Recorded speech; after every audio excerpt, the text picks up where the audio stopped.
Bonjour, quel bonheur de te retrouver pour cette pause de cœur, ce rendez-vous autour de l'Évangile à midi avec l'Angélus.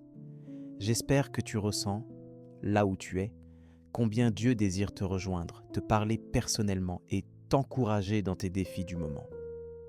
Aujourd'hui, nous allons aborder un thème qui, je crois, touche chacune de nos vies. Que faire quand tu te sens impuissant, lorsque la situation semble t'échapper et que tu ne peux même pas poser un geste concret? Tu as sans doute déjà connu ce sentiment. Vouloir aider, vouloir changer le cours des choses, mais être freiné par tes propres limites. Ce midi, la parole nous invite à regarder la puissance de la foi, cette confiance qui touche le cœur de Jésus même lorsque tout semble perdu. Dans Luc chapitre 7, versets 1 à 10, nous découvrons un homme qui ne fait pas partie du peuple juif, un centurion romain, et pourtant c'est de lui que Jésus dira avoir trouvé une foi extraordinaire. Ce centurion vit la détresse de voir l'un de ses serviteurs, qu'il aime profondément, à l'agonie. Il n'a pas de solution, il ne peut pas lui-même sauver cet homme cher à son cœur. Et pourtant, il ne s'arrête pas à son impuissance. Il s'en remet à Jésus, humblement, croyant que, là où il n'a plus de prise, la parole du Seigneur peut tout transformer. Peut-être, tout comme ce centurion, tu portes aujourd'hui une préoccupation, une souffrance ou l'attente d'un miracle pour toi ou pour un proche. Cette page d'évangile nous concerne, elle te concerne. Alors, écoutons ensemble la parole du Seigneur. Lecture de l'évangile. Luc chapitre 7, versets 1 à 10. En ce temps-là, lorsque Jésus eut achevé de faire entendre au peuple toutes ces paroles, il entra dans Capharnaüm. Il y avait un centurion dont un esclave était malade et sur le point de mourir. Or le centurion tenait beaucoup à lui. Ayant entendu parler de Jésus, il lui envoya des notables juifs pour lui demander de venir sauver son esclave. Arrivé près de Jésus, ceux-ci le suppliaient instamment. « Il mérite que tu lui accordes cela. Il aime notre nation. C'est lui qui nous a construit la synagogue. » Jésus était en route avec eux, et déjà il n'était plus loin de la maison, quand le centurion envoya des amis lui dire « Seigneur, ne prends pas cette peine, car je ne suis pas digne que tu entres sous mon toit. C'est pourquoi je ne me suis pas autorisé moi-même à venir te trouver, mais dis une parole, et que mon serviteur soit guéri. Moi, je suis quelqu'un de subordonné à une autorité, mais j'ai des soldats sous mes ordres. À l'un, je dis « Va » et il va. À un autre « Viens » et il vient. Et à mon esclave « Fais ceci » et il le fait. Entendant cela, Jésus fut en admiration devant lui. Il se retourna et dit à la foule qui le suivait « Je vous le déclare, même en Israël, je n'ai pas trouvé une telle foi. » Revenus à la maison, les envoyés trouvèrent l'esclave en bonne santé. Cette rencontre du centurion avec Jésus nous ramène à l'essentiel du message de l'Évangile. Il ne s'agit pas de mériter l'attention de Dieu par nos œuvres ou notre appartenance, mais de venir à lui avec humilité, confiance et foi.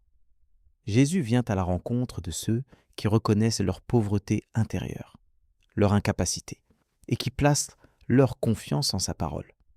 Le centurion n'a pas cherché à impressionner Jésus par ses actions, mais il a reconnu l'autorité et la puissance du Christ. C'est dans cette attitude que Jésus s'émerveille, lui, le Fils de Dieu.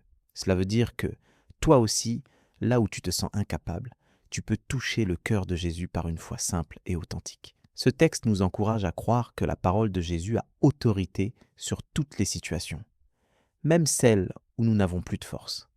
Tu peux aujourd'hui, comme le centurion, t'appuyer sur la promesse de Jésus dans Matthieu chapitre 19, verset 26. « Aux hommes cela est impossible, mais à Dieu tout est possible. » Ce n'est pas ton mérite qui compte, ce n'est pas ta capacité à tout contrôler ou à tout comprendre, mais c'est la confiance que tu mets dans le Christ. Le centurion n'a pas demandé une explication. Il n'a pas exigé une preuve, il a simplement cru que la parole de Jésus suffisait. Comment mettre cela en pratique ? Commence par confier à Jésus, dans ta prière, les situations où tu te sens impuissant. Dépose devant lui ce qui t'inquiète, ce que tu ne peux pas changer par tes propres forces. Ensuite, choisis de proclamer la fidélité de Dieu dans tes paroles et dans ton cœur. Rappelle-toi chaque jour que, comme il est écrit dans Psaume chapitre 55, verset 23, « Remets ton sort à l'Éternel, et il te soutiendra. N'hésite pas à demander à d'autres de prier avec toi. Le centurion n'a pas agi seul. Il s'est entouré de personnes pour porter sa demande auprès de Jésus. Peut-être que tu attendras encore. Peut-être que la réponse ne viendra pas de la façon que tu espérais. Mais garde cette foi qui plaît tant à Jésus. La foi qui s'appuie non pas sur ses propres forces, mais sur la parole vivante du Seigneur. Même lorsque tu ne vois pas encore le fruit, crois que Jésus entend, qu'il sait et qu'il agit en son temps. Entrons maintenant dans la prière, pour offrir à Dieu tout ce que nous avons médité aujourd'hui. Père, je viens devant toi, humblement, comme ce centurion, conscient de mes limites et de ma pauvreté. Merci parce que tu entends chaque cri, même ceux que je n'ose pas exprimer. Merci pour ta parole, qui a autorité sur toute chose et qui ne revient jamais sans avoir accompli ta volonté. Je veux apprendre à te faire confiance, même dans les situations qui me dépassent et qui semblent sans issue. Aide-moi à reconnaître que ce n'est pas par mes œuvres, ni par mon mérite, que je peux te toucher, mais par une foi sincère, simple et humble. Donne-moi de croire que tu fais des miracles dans la vie de ceux qui s'attendent à toi. Que ton esprit vienne fortifier ma foi, là où elle vacille, et me donne de m'appuyer chaque jour sur tes promesses. Seigneur, apprends-moi à déposer devant toi tous mes fardeaux, mes inquiétudes, mes impossibilités. Donne-moi aussi la grâce de prier pour ceux qui souffrent, de porter devant toi les situations qui m'échappent. Aide-moi à être un canal de ta paix et de ton amour pour ceux qui en ont besoin. Que je sache m'entourer de frères et sœurs pour intercéder ensemble dans la confiance et la persévérance.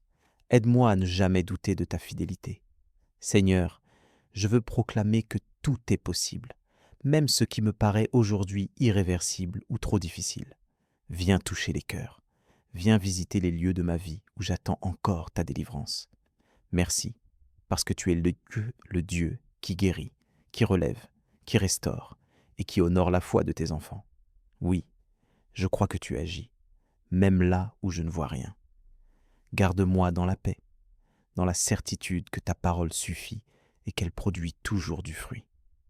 Que chaque jour je marche, non pas dans la crainte, mais dans la confiance joyeuse, certain que tu es à l'œuvre. Je te rends grâce pour ton amour fidèle, pour ta présence qui ne me quitte jamais. Je veux te louer, Seigneur, pour tout ce que tu fais et tout ce que tu feras encore. Amen.